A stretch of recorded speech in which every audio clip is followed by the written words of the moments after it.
Okay, going to call a budget meeting to order for council for Monday, April 24th.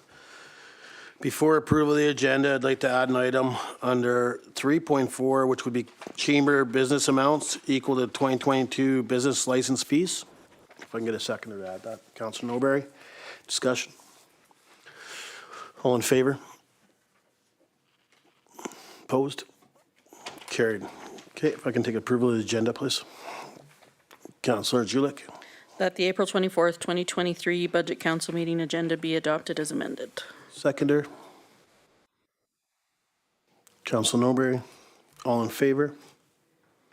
Carried. New business. Additional staffing included in 2023 operational budget. Report dated April 24th, 2023 from the Director of Protective Services, Fire Chief, regarding additional staffing included in the 2023 budget. Recommendation, please. And do we have Zoom up? She hasn't joined yet? Okay. Okay, we'll take the recommendation. Councillor Dussault? That council receives this report for information or discussion.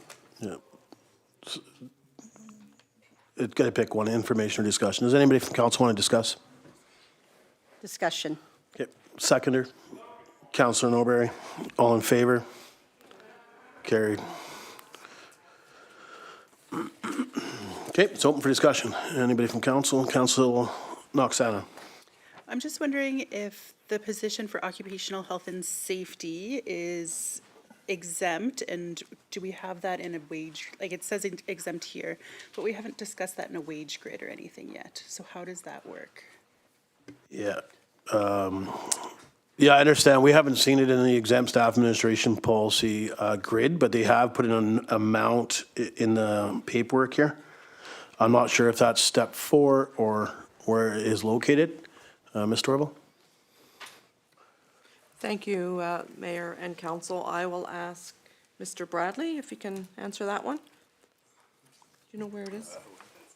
Mr. Curry? Sorry, Chief Curry. Not sure what Mikey's on.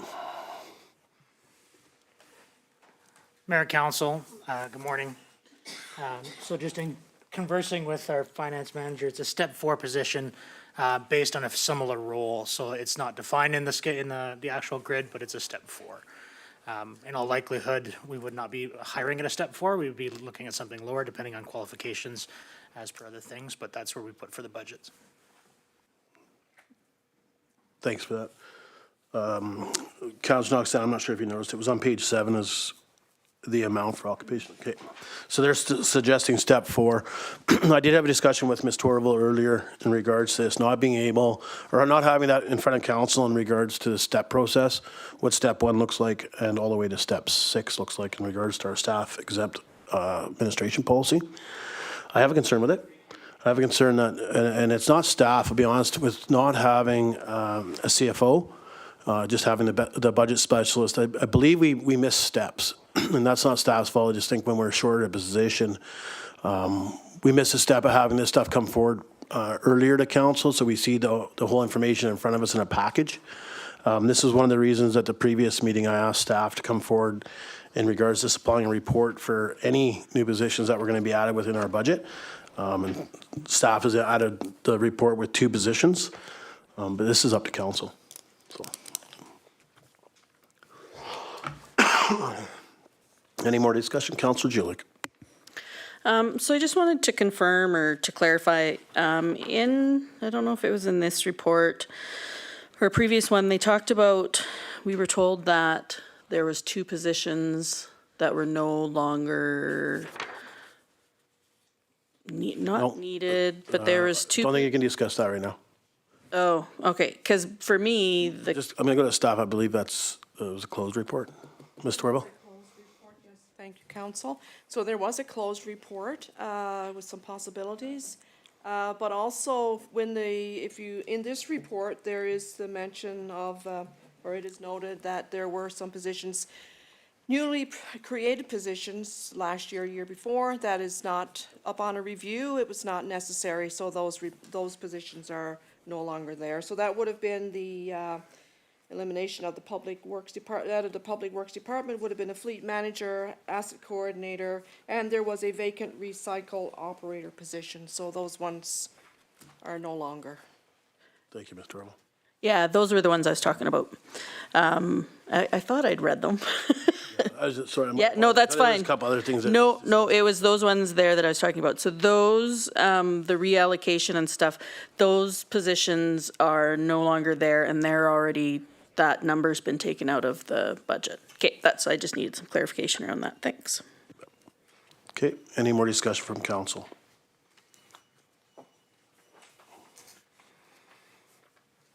Okay, so we're going to need a recommendation from this report, if council so wishes.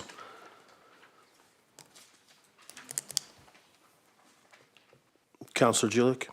I'm actually okay with the positions. I think that the occupational health and safety officer is a good thing. I recognize the amount of work that is entailed in that. Plus, we have that other audit thing that I think has to be done, so it'd be good to have that person on for that. The heavy equipment operator, I think that the justifications and the, what Public Works has come back to us is fine.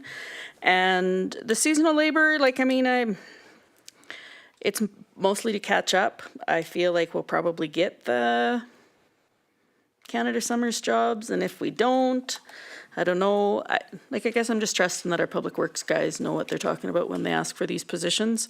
And so I would like to make a motion that we approve, let me see, that council, sorry, I'm looking at the alternatives, but that's not the alternative that I want. So I would like to make a motion that we approve all 4 positions as presented.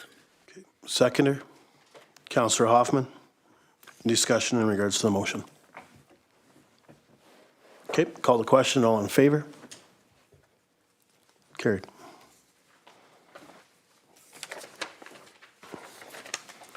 Three point two, 2023 Monkman RV Park Service Agreement. Report dated April 24th, 2023 from the Facilities Manager regarding 2023 Monkman RV Park Service Agreement.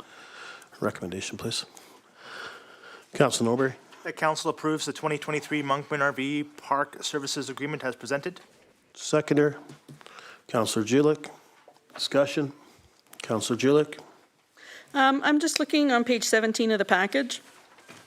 On O, the operator shall charge long-term camping fees as follows. Now, I understand that the operator is only there until the end of September, but I do know from past experience that long-term camping fees only apply in the camping season, and I didn't know if that needed to be included in here. From October 1st to May 15th, there is no discount due to the higher cost of having somebody in there. It was that way when I was part of it. So I didn't know if that needed to be in the, I didn't think it needed to be in there, but I just wanted to clarify just in case. Thank you, Mayor and Council. Those fees can be charged, well, they would have to be charged as per our fees and charges bylaws, so. But it, And this contract only runs to a certain date. Yeah. okay. Councillor Hoffman. Yeah, that's what I was basically going to say, that I thought that we have a very specific end date before the end of season in this case, and that if we were going to change things like not allowing them to operate during winter time, that it would be a separate discussion. So as is, I'm fine with it. Thank you. So I only noticed one thing, and that's on page 17 as well, and it'll be under K, which is first aid. Operators should ensure that there is an on-duty at the RV park during all hours of operation during the camp season, at least one assigned person with first aid training appropriate for activities occurring at the RV park. And if we go to on page 15, in regards to 24-hour live host, it says the adult tenant is not expected to be at the Monkman RV park 24/7, be available 24/7. Just wondering, Mr. Orville, if we just need to change in regards to wordings with first aid, or staff's fine with that? Thank you. We can change the wording for the first aid and amend it as amended. Change it as amended. Okay. We do want to ensure that, we just want it in the contract that, you know, it is expected that there is first aid coverage, as with everything that we do. Okay. So should we just amend it stating that when there's an operator on site, that somebody must have first aid at all times when on site? Yes, we can do that. Okay, thank you. Counselor Julik? I wonder if, because we won't have an operator there all the time, if we're sure that we want to have first aid and that we want to be liable for first aid, that maybe we choose to put a first aid kit in one of the bathrooms and mark it on the bathroom that there's a first aid. Because if you're camping at the campground, you should have a card to get into one of those rooms. And then maybe there'd be a first aid kit there. Just a thought. Ms. Torval? Okay. Yeah. We can certainly install some first aid kits as well, in addition to ensuring that we have first aid trained people down there. The operators. So I guess just from my side, just looking for some clarity from staff and how we want to word the first aid thing compared to what it's worded as today in this contract.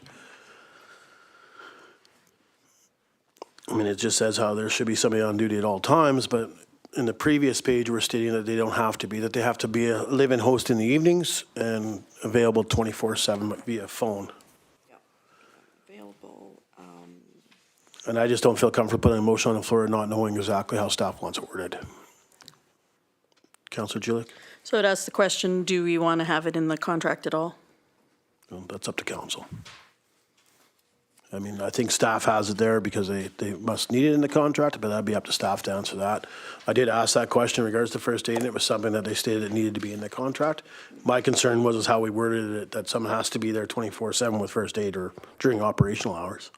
Can I, sorry, follow up? I just know that before I took over, the district was running it, so there wasn't ever anybody there full-time.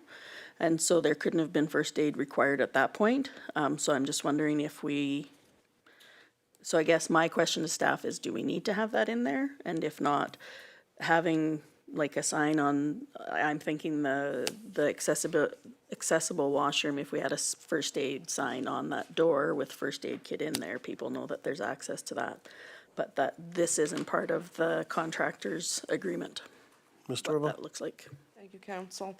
We can certainly amend this to read that we can ensure that the operator has first aid, or if someone is there, then if not, every reasonable effort will be made to have access to first aid equipment, whether it's in the washrooms or in the shower house or the handy accessible washroom, just so long as it's covered. Okay, thank you. Council is okay with that? Okay, thank you. Councillor Norbury? Thank you, Mayor Kukalka, and thank you, staff. I think that's where I would be at. I'd like to make sure that the operator has it and all attempts be made to have somebody with first aid on site. But I think if we're able to accommodate them by having a first aid kit in the area, I think that's very reasonable. Okay, thank you. Somebody want to make an amendment? If staff has something written up for us? Just want to make sure it's worded, since we're going to be changing the agreement and then probably approving the amended agreement today, instead of it coming back before council. Just want to make sure it's worded the way staff would like it for legal reasons. Ms. Torval? Yes, so thank you. And so this is in your schedule, that is attached to the original operating agreement, so, and these can be changed without having to do a lot of rearranging in the original contract. So, yeah, so that we would have the motion to read, or the clause to read, the operator shall ensure that there is duty at the RV park during all hours of operation during the camping season, at least one assigned person with first aid first aid training appropriate for the activities occurring at the RV park, or all attempts will be made to accommodate first aid treatment at the RV park. Okay. So motioned? Councilor Norbury? Okay, seconder. Councilor Dussault, discussion on the amendment. Councilor Hoffman?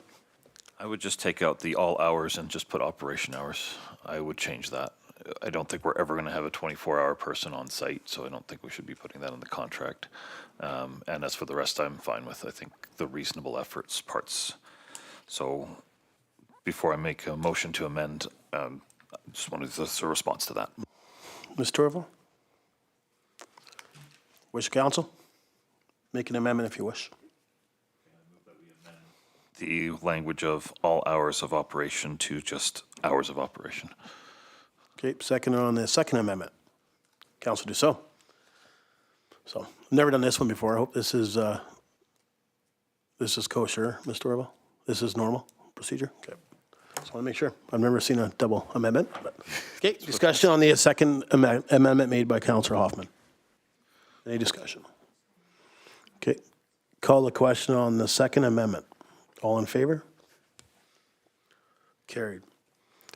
Discussion on the amended amendment. Okay, and if we could just have staff read that out, please. The operator shall ensure that there is, no, to amend the, sorry, I'm confused now. Amend to all hours of operation to say hours of operation? Is that good with the I think, accommodation with first aid? I think the idea of it being 24 hours gets removed when you take out the all hours language. And Okay. Any more discussion? Call the question, all in favor on the amendment. Carried. Discussion on the amended motion. Okay, call the question. All in favor? Carried. There's a tough one. 3.3, Community Center Boiler System Replacement. Report dated April 24th, 2023, from the Facilities Manager regarding the Community Center Boiler System Replacement. Recommendation. Councillor Julik. That council approves funds in the amount of $325,000 to cover the replacement and all associated costs for 2 boilers in the 2023 budget. Seconder. Councillor Norbury. Discussion. Councillor Hoffman. a bit of a pain today. Okay, I am not okay with this number. I fully admit I don't understand enough about that boiler room, having not been in it, what is reasonable or not, but $100,000 for 2 boilers when you could do modular units that I think would hold up better going forward for about 60% of that just doesn't make sense to me. And there may be reasons that were not listed here. There may be just functional reasons on how they can't switch over while there's an operational boiler, but this number is just too high for what's being talked about, in my opinion. Okay. Councillor Clickash. Yes, do we have an engineering company on this project? Ms. Torval. Thank you. We haven't hired an engineer yet, but we did have someone come in from Wiesman? Joy? Okay, the gas fitters for him. From where? Gas fitters? Ms. Torval. The boiler, sorry, the boiler contractor. You don't have an engineer designing the boiler? Ensure that the system works? Oh, he's on. The new Talk to the system, mic. in addition to the older one? There's all kinds of problems when you're changing boilers. And I'd like to know what the BTU efficiency is on these boilers, the make and type of boiler. I'd also like to know what we're going to do with the old heat guns off the other boilers, because they last up to 40 years. And those were really expensive heat guns. So I don't think we got enough information here right now for council to make a proper decision. And I think we need an engineer on there with a design. The flow rates can be a problem. When it says in here that we're increasing the glycol to 30%. The boiler system was designed for 25%. When you increase by your glycol by up to 30%, then you lose efficiency in your boiler, in your heating system, and you have to make sure that the pumps can pump that extra amount of glycol through to maintain the same heating ability. So I'd like a little more information on that, I think, please. Okay. So before I go to Ms. Torval, one thing we can do here is also just request a thorough report from staff. I would think, before going to Ms. Torval, I think we have to set a budget number while we wait for the report. Like we're trying to get where we are getting down to crunch time. We talked about this in January and February, how things will come up and we have a certain date that we have to pass our budget by. But we can definitely, Councillor Clickash, ask for, we could put forward a motion for a report. I still think we have to put an amount in our budget, just for once the report comes back that we're not doing unbudgeted funds. But we can ask whether it's the engineer reports or just a thorough report from staff, so we can have some of these questions answered. This isn't something that would be not needed. Well, it could cost more though, and we're gonna pass it at 325. Who knows? If this hasn't been engineered, Yeah, what are the pipes like? yeah, and I agree with you. Oxygenated, and is there a problem with them? I mean, there's a whole system there that could have a big problem with it. Yeah, yeah. I think we set a number, and then we can, like I said again, we can get the report. If we have to add to that number, at least we have some money put in the budget. Ms. Torval? Thank you, Council. So this, we got this report in the nick of time, I'd like to say, for the budget, for our budget meetings. We just wanted to bring the project before Council to make Council aware that this is something that's come up and that we're asking for budget approval. The project has not been approved yet. It was just for budget approval to, to go take next steps. And the budget amount's coming out of PRA, is my understanding? Yes, it is, yes. It's not going to be a taxed amount, it's a PRA funding. I believe Natalie had something to say. Ms. Torval? Yes, thank you, and I believe Budget Specialist would like to weigh in on this conversation. Thank you, Ms. Dorville. What I wanted to mention is currently in the proposed five-year financial plan, there's $492,482 that is just put towards asset management type projects, which would fund this project. So there is funding available. Either if council wants to put it and allocate it the 325 to it, they can, or they could wait till the report comes and just leaves it with the 492 still sitting there. And that's because there was PRA funding that hadn't been allocated through our budget process yet, and we just put it into that asset management project. So there is a bit of leeway. Thank you. Councillor Julik? I guess for me, I'm on the same page as Councillor Clickash. There's definitely some questions that need to be answered, or there's some questions to be answered for us to comfortably pass the 325. Hearing from Natalie, I'm actually less worried because I know if it comes in less, like if we approve that amount with the stipulation that it not go ahead until we get the report back, because I agree with you, we have to approve something. It's not quite so scary now that I hear that there is that bit of a cushion there. In that report, I'm just wondering how this had gone about, like from what, and I meant to reference the purchasing policy and I didn't, so I apologize. But does this not have to maybe go out to an RFP? Should we not get a couple of estimates? Should we not, you know what I mean, for that? I just feel like, and was that followed, or was it kind of like, holy crap, we need this because I see the urgency is high? So I guess those are some questions I'd like to, if we're asking for a more thorough report, those would be some questions I'd like to have answered in that report as well. Yeah, I'll go to staff, but I mean, to me, when I see the Tunbridge policy, purchase policy TR will apply with respect to any and all purchases for this project, that's 3 quotes. Or if it's over a certain range, they'd have to go up for the RFP, but it's a minimum of the 3 quote thing. Ms. Torval?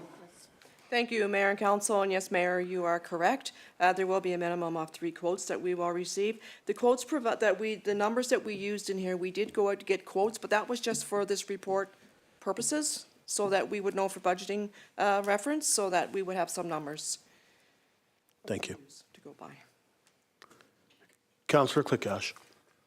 Yeah, I agree that 325 could be passed, but the thing about an RFP, we're too late for that for this season.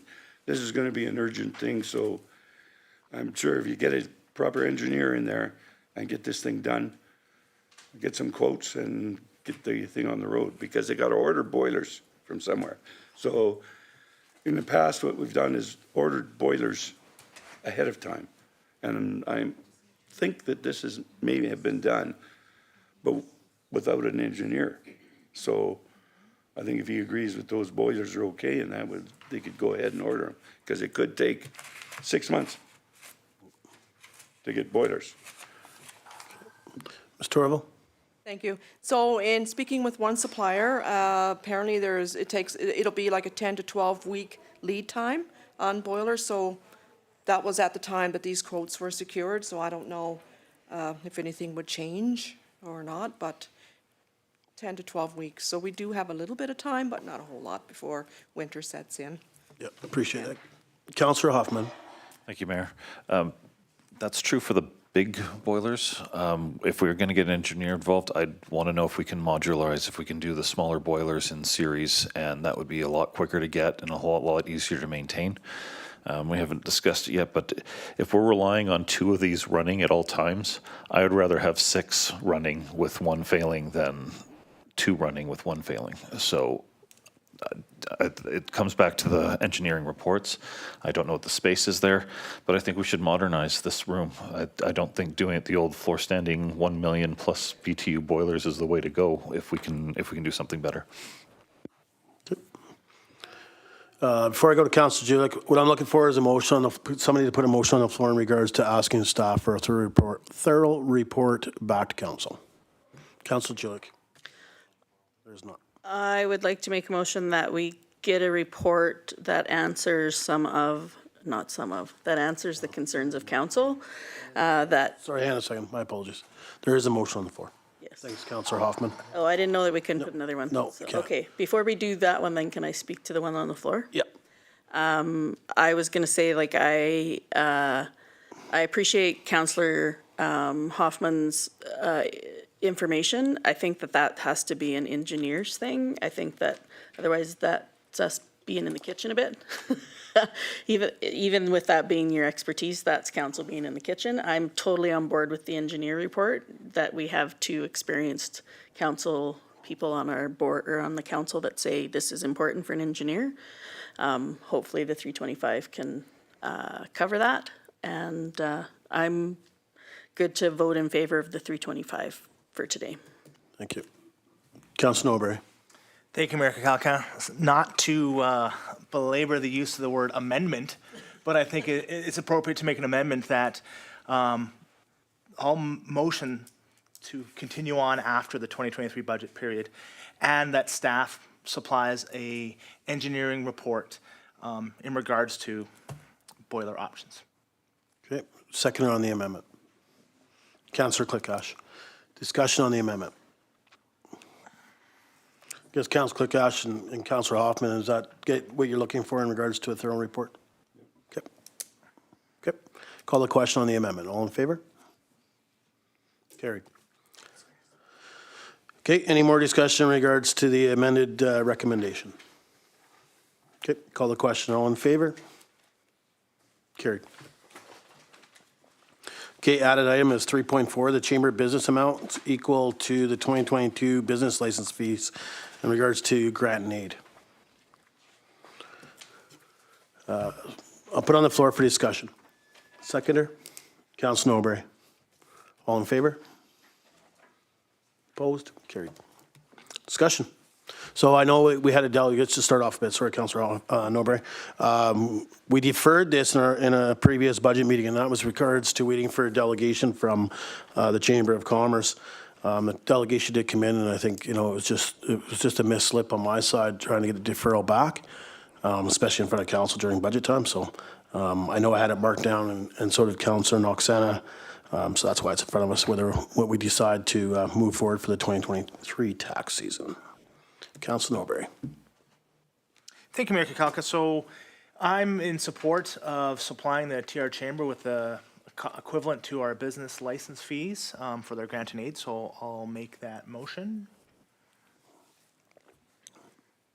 Equivalent to the business license fees for 2022? Yes. Okay.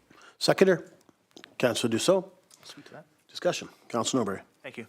Thank you, Mayor Kakalka. So honestly, I think that the chamber is, they're working diligently to try and be that voice of the business community in Tumbler Ridge, and I know they have some plans moving forward, which I support, and I'd like to see them be successful, and they need this to operate and continue. So I'd like to see them do well in our community, and I support them.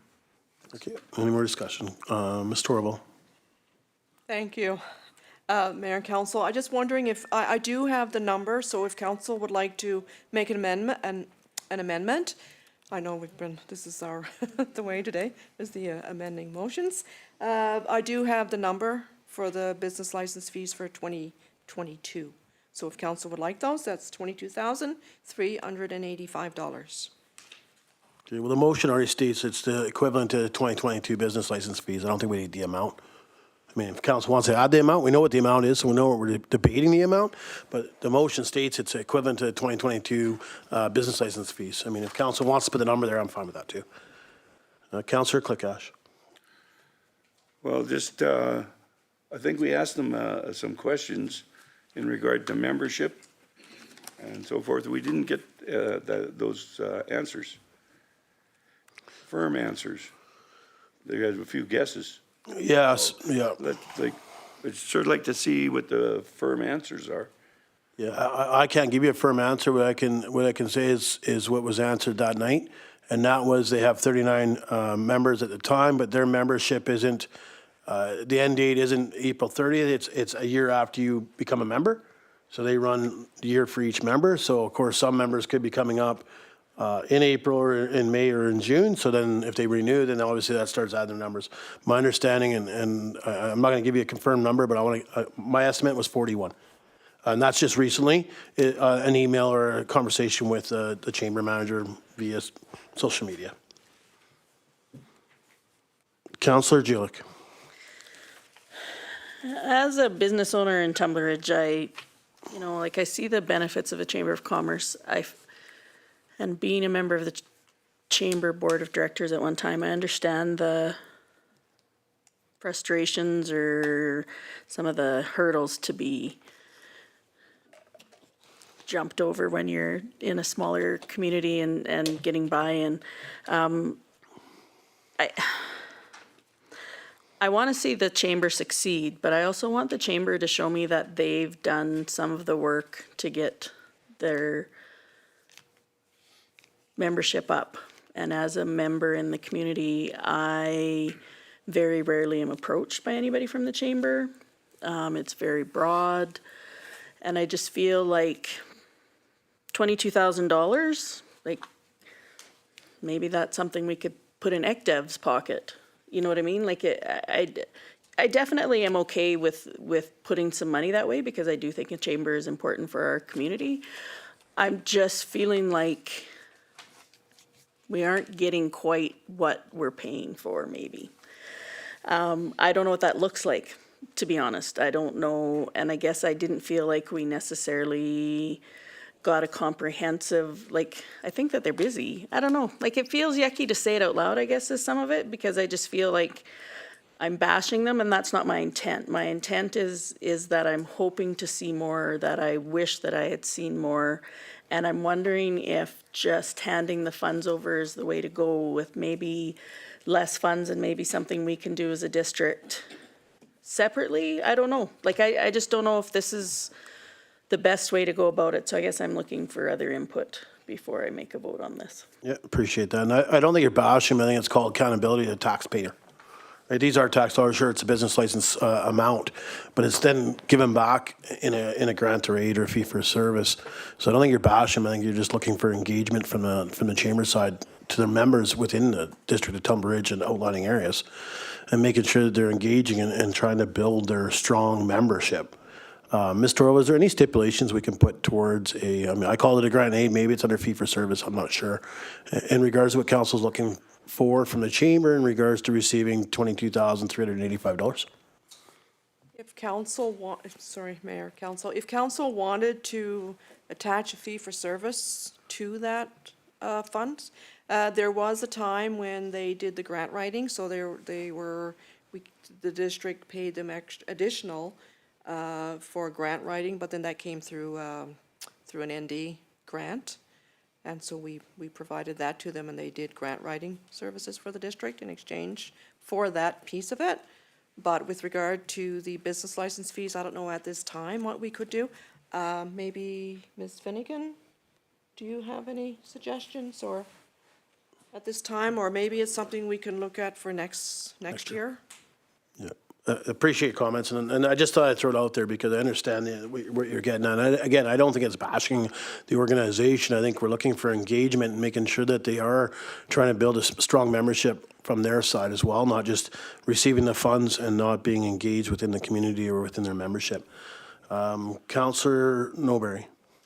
Thank you, Mayor Kakalka. So I can appreciate Councillor Julick's comments. I see, we've watched the chamber over the last while sort of go from transition to transition to transition. I think right now they're in a bit of a transition stage where they are trying to find that next thing they're going to be doing for us, and they need our support in the meantime. They used to run the visitor center for us. They used to do the grant writing for us. And this is also kind of why we tied their fee for service, their grant and aid, to the business license fees, because that was sort of like the go and hustle, right? Like what you're going to get from the district is tied to business in the community. And we're hoping that they can go and help generate business opportunities for us. And we'll see this amount go up or down, wax or wane, depending on how good of a job they do. And I think that in the interim, I think that's very reasonable to say, okay, if you want more funding from us, try and get those businesses open up and you get more in addition to your membership. So this year, I think it's reasonable that we say, we want to support you, but in the future, we are looking for some fee for service exchange, right? And I think we just help them get through this transition of the next thing. Hopefully maybe that's that co-op space. Maybe they have something else that's going to come out that they can learn from. So, yeah. Councillor Hoffman. Thank you, Mayor Kakalka. I haven't been here that long, so I haven't really have the history with this particular group, but just in principle, we have sort of these arrangements with various organizations, and I don't think changing them at this point is the way to go. If we have a problem with an organization, I think we bring them in, have the discussion, and then we can discuss on how we want to change the deal, as it were. And as I understand it, the deal was this. So I think we should approve the amount for 2023, and before 2024 comes around, if we want to see a change, we need to give them enough time to make those changes. So for today, I'm fully in for the 22,385, and more than happy to listen to ideas on what the expectations, or call it accountability, our mayor's favorite word today. And I have no problem incorporating that, but I don't like changing the deal on the fly. Thanks, Councillor Hoffman. Councillor Noxana? Do we have a number on how many business licenses are issued right now in Tumbler Ridge? Even just a rough number, sorry? Ms. Torval?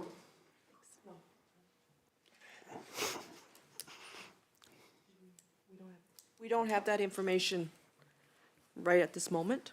Okay, so you can get it back to us whenever. I can get it back to you. And that's why we use a previous year usually, is because, people can still buy business licenses through it. Councillor How Noxana? many business licenses were issued in 2022? Ms. Torval?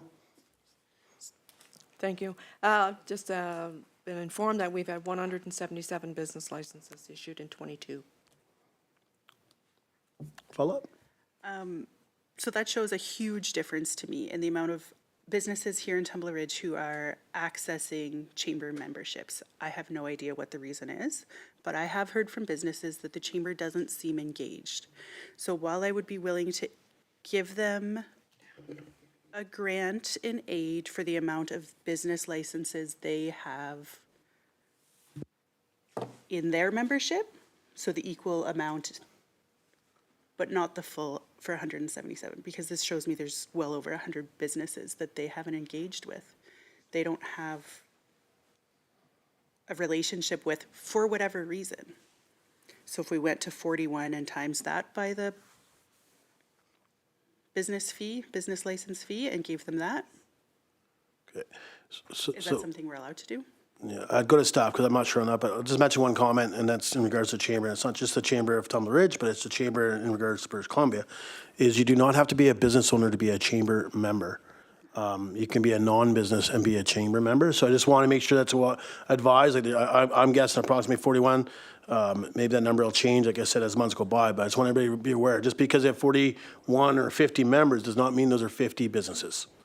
Because you don't have to be a business to be a chamber member. No, but I think it shows that they're engaging with the community. Yep. If they were to up their membership, they're doing engagement. They're getting more people to sign on to their business model, which is great. That's what we want them to do. Yep, I agree with you. Ms. Torval? Thank you, and I just want to clarify for council that of those 177 business licenses that were issued last year, quite a number of those are non-resident businesses as well. You know, whenever we have those pop-up businesses that come through town, the food trucks that set up, whatever those, they are required to obtain a business license as well, so that's included with that number, so. Farm market and stuff like that. Yes, the farmer's market, anything that comes through. Appreciate that. Councillor Julik? Yes, and I can, I hope that the council or the chamber is listening or can get some feedback from this meeting today so they can understand where our concerns are. I agree with Councillor Hoffman to, you know, we had deferred it, so I don't know if anybody from the chamber had reached out to anybody else to see how we felt after their presentation, but I think I'm where Councillor Norbury is and Councillor Hoffman is to do the 22,385 this year with them understanding that we are looking for some big change for next year before any big dollar amount goes out, like that we really need to see some engagement within the community. I think we have an excellent economic development department that can help out with that, with some ideas, even if they point them in the right direction. But I also believe that they are part of the BC Chamber of Commerce, which also has a ton of resources. So I'm really supportive of a Chamber of Commerce. I really feel like we need to see some changes, though, before we do this next year, and maybe doing it through a fee-for-service where they have to have some tangible things to come back to us with is the way to go. So to let them kind of know this year, we're like, all right, we're gonna, there, I'm done. Okay, so one more discussion, and I get your opinion. So what we can do is, if there's no more discussion, we'll call the question. But we can also give staff direction that we want to see more updates from the chamber as well as council, whether that's to them coming as a delegation or just updating staff and staff forwarding us an email on where they're at and what they've been doing. There's nothing wrong with that. So again, that's accountability for the taxation. Ms. Torval? Thank you. I'm not sure, but I do believe that there is a council liaison to the chamber, and that probably should come through Yep, the council liaison. yep, 100%. But again, it doesn't hurt for all of council to have it, so. Okay. Thank you. Thank you. All right, call the question on the floor. All in favor? Opposed? Motion's carried. On the subject, sorry, Councilor Norbury?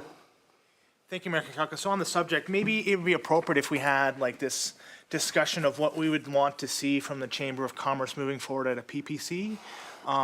Maybe even a workshop to sit down and sort of get the, sort of what council's desire to see from the chamber is, and maybe we have them involved so that we can have some sort of expectation or just open the dialogue with the chamber, maybe to set our expectations, what they do in other places, so that we can have sort of a realistic goal for them moving forward. So I'll make a motion that we invite the Chamber of Commerce to sit at a PPC meeting in the future. Okay, seconder. Councilor Disco? Discussion, Councilor Norbury. Thank you. And I'm not thinking next month. I'm not thinking next month. I'd like a little bit of time. We can sit down and sort of come up with ideas and plans on what we want. And this can be, because I don't think this is a rush thing. I think this is we need some time to simmer on it, chew on it, think about it, and then we can come up with some good plans. So yeah, thanks. Yeah, I appreciate those comments. I agree with you. I don't think it's an immediate. And the same thing, I think that the engagement needs to happen with the chamber. I don't want to change the steering of their ship. We just want to make sure that, you know, we've heard comments from other councillors, myself, just engaging our community and the membership, like not the businesses, but the membership and the community as a whole is what I'd like to see. Whether it's the business walk, which I'd be curious to see if our chambers is involved in that and stuff, but I've already asked staff to look into that and let council know. But yeah, that's what I'd be looking for. I don't want to steer their ship for them, but when we're using tax dollars, I think there's accountability when it comes to that. Call the question. All in favor? Carried. Okay, moving on to 4.1, 2023 Financial Plan Bylaw number 725, 2023. Report dated April 24th, 2023 from the Interim CEO, Director of Corporate Service regarding Financial Plan Bylaw number 725, 2023. For the recommendation starts coming out, Council Norbury.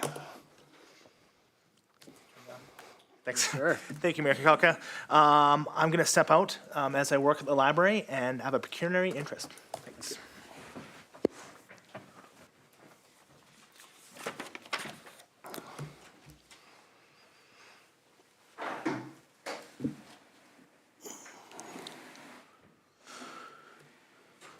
Recommendation 1, Councillor Julick. That council approve a grant of, sorry, I'm just going to the page because I would like to give them not the amount there, of $412,248. That council approve a grant of $412,248 for the Tumbler Ridge Library. Okay, seconder. Councillor Dussault. Discussion. Councillor Hoffman. Thank you, Mayor, and thank you, Councillor Julick, because that's exactly where I was going as well. The additional amount, I believe, is for part-time clerk relief that they currently don't have to help the full-time employees. We had discussions with the library head over the last couple of weeks, and I actually fully agree with this. I think they need a little bit more room than what we gave them. And I'll leave it as discussion for that point right now, and that's it. Thank you. Councillor Noxana. I'm not in favor of giving them the additional $5,980. In their budget this year, they didn't account for the grants that they received last year, and I do understand they have a note here that the grants are seldom applied to payroll expenses, but that's $20,000 that they could be getting and applying to other parts of their budget to free up money for payroll. So it seems a bit weird to be asking for more when you haven't properly budgeted. Okay. Councillor Julick. So I was lucky enough to work at the library, and I see all of the things that they do for our community, which is a lot, and definitely the part of our community that maybe isn't doing as well as other parts. I think it is a good place for kids as we have trouble within the community center. I know that in the library they get structure and that kind of thing. So the reason I'm in favor of the additional money is because I think the extended hours will help with that, will help with a place for some of our youth to go. I think that the programs that they put on, the aids that they give are definitely worth it. And when I compare that budget to what we are giving the golf, like what we use for the golf course of $363,000, I'm more than okay with the 412. The golf course is seasonal. The library is all year round. The golf course is specific to certain clientele, same as the library, but yet the library is close and access is there for everybody. So I'm more than in favor of the 412. Okay. Councillor Hoffman. Thank you, Mayor. Just to respond to Councillor Noxana, grant funding is not a given any given year. And when you do apply for grants, you usually have a program that you're supporting. They have a lot of things going on, and just to second Councillor Julick again, what a day. I will randomly walk through there instead of going to my destination just to see, and it's far busier than I would have thought some of these times. I counted over 20 kids and 3 adults on a random 4 p.m. on a given day, so they went there to the library well after school hours. I honestly would like to see more of what Councillor Julick was discussing, that if our youth center isn't doing, there's no reason not to use the library. More hours is good. The cost per hour for operating is essentially the clerk being in the library. The full-time staff won't be there for extended hours. It's just keeping the doors open. And for $4,800, or what is it, just over, okay, my math is wrong, for a few $1,000s for her to be able to extend the hours, I think that's good value for the town, and that's not even speaking to the operation. But no, I can't support the idea of every time somebody gets a grant that we're going to cut their budget. if they earn a grant, use it for programming, show us how good you're doing. Thank you. Yeah, so I'll make a comment. I won't support the motion on the floor. I was more than comfortable with the 406, and that's a huge increase from previous years. Normally, this council debates quite a bit. I mean, we've seen everything go up. I was fine with the increase. I'm not in favor, even though it's not a significant increase from what they've asked. But I believe going forward and in the budget and staff and the budget specialists working on this number, that's a number that was worked into our budget. And to me, when we see the increases later on, I think there's got to be accountability. And at this point, I can't support the increase. But again, I was more in favor of what that they asked for earlier in the year. Councillor Knoxana. Thank you. And I'd agree, our library does amazing things, and I'm fully in support of giving them an additional $46,000 over last year. It just seems like an extra little bit when there's so many other things that could factor into this budget. And also, we've budgeted for this in our Tumbler Ridge budget already. We've budgeted for the 406, so switching it up now seems a bit excessive. Okay, any more discussion? Okay, call the question on the floor. All in favor? Opposed? Motion's carried, or sorry, defeated. Sorry, it's tied, it's defeated. Okay, I'll put the other motion on the floor. The council approve a grant of $406,268 for the Tumbler Ridge Library. Seconder. Councilor Knoxana. Discussion. Okay, call the question. All in favor? Carried. If we could please get Councilor Norbury.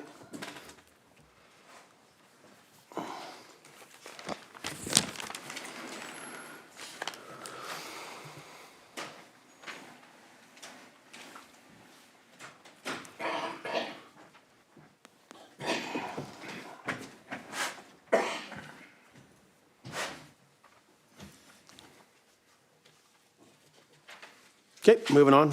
Recommendation number 2, please. Councilor Norbury. That council gives, do we need to say as amended? Nope. Okay. That council gives the first reading of the District of Tumbler Ridge 2023 Financial Bylaw number 725-2023. Seconder. Councilor Dussault. Discussion. Councilor Julich. So just to get clarity on this, I know what I'm understanding is we have to give it the third reading before it goes through. I just feel like I'm kind of in the middle of a, I feel like Tweety Bird with all the numbers rolling around in my head a little bit. I'm actually hoping for something a little more comprehensive that when I'm reading it, then I can go back and say, oh, okay, that's what we've agreed to. That's what we've agreed to. When we've done this piecemeal like this, if I feel like I don't have a full understanding of what we've done because we do something in January and then maybe it's approved, but maybe it's not, you know what I mean? So it's kind of all over the place for me. So what I'm kind of looking for, and it doesn't have to be in paper because I understand it might be a few too many pages, but before I would be comfortable just passing everything that we've done so far is to get a fairly comprehensive report that I can go over and think, okay, I would say generally I'm okay with the 5 point, like I'm okay with those, but I feel like if somebody was to stop me on the street and say, well, what about this? I would not have an appropriate answer to give them, and so for me, I don't think that's me doing my due diligence. So I understand that that means another meeting. It's 2 more meetings. So not to cut you off, Councilor Julich, my apologies, but so we do the first 3 readings and a final reading, so there's another meeting to approve the budget. So I think what you're asking for in regards to the budget is, like, we have removed some things off. So you're looking to see those sheets, the capitals, the operating and all that. Yes. Okay, before we get into discussion, Ms. Torrell, if that is, again, no disrespect to our budget specialist online, but not having a CFO at Town Hall is definitely affecting the way our processes worked. So again, that's not on staff's fault. I'll take the hit with not having that position filled and staff's working to try and fill it. But sometimes those sheets probably do come to us. I also believe that hiring somebody that has done this, my understanding and listening or speaking with her and having her sit down multiple budgets through multiple organizations, sometimes change compared to what we've done in the past. Yeah, it may be a little different. I brought it up actually this morning, like, oh, geez, this is weird. Sometimes change is good and sometimes change isn't. So I understand what you're asking for. I guess just to Ms. Torrell, what's that thought process?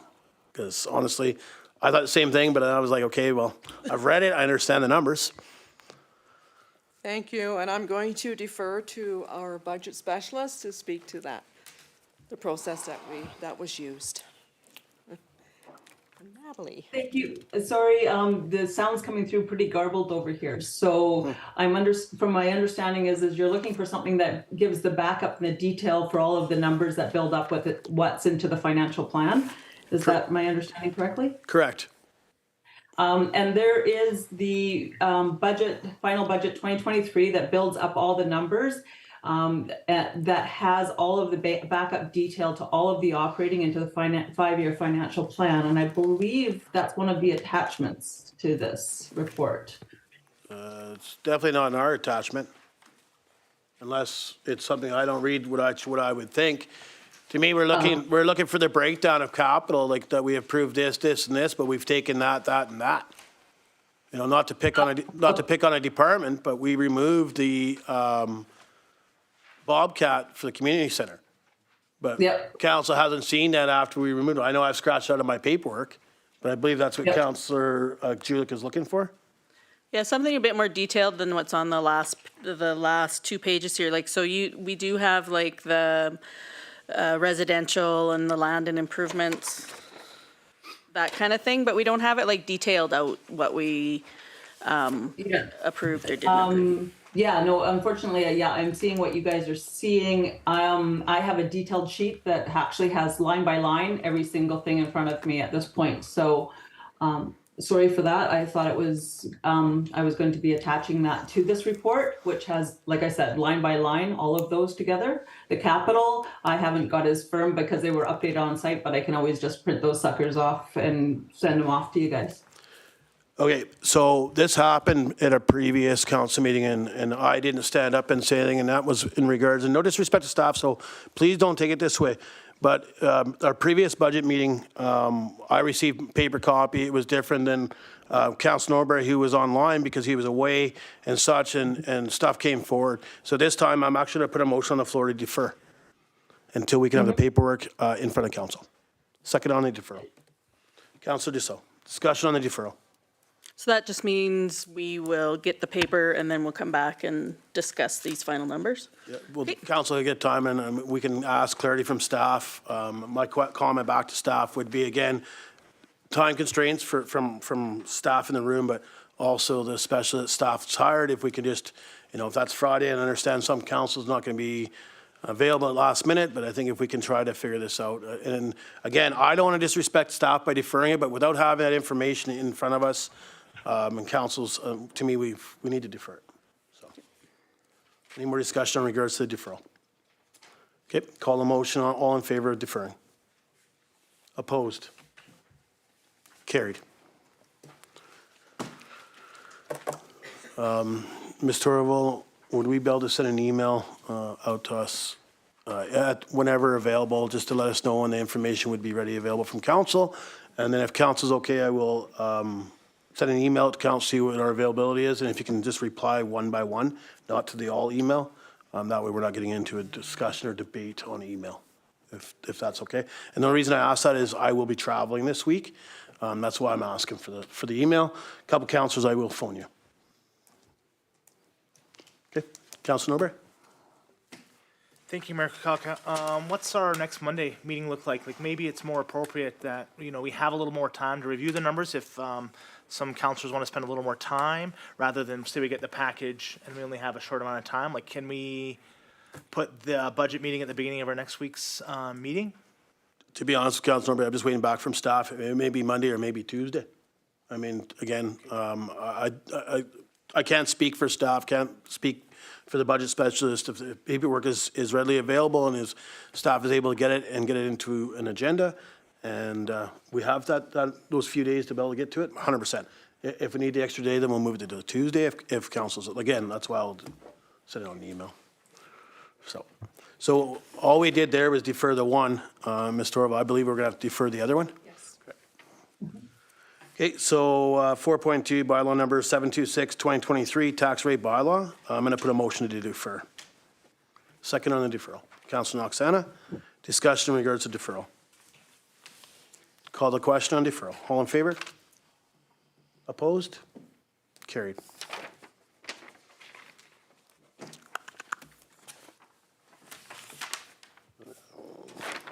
I believe we can't even do question and answer period on deferral, my understanding. I could be wrong. Ms. Torval? We're done, that's correct. We're done, right? Okay. Meeting adjournment. Councilor Norbury, Councilor Julik, all in favor? Carried.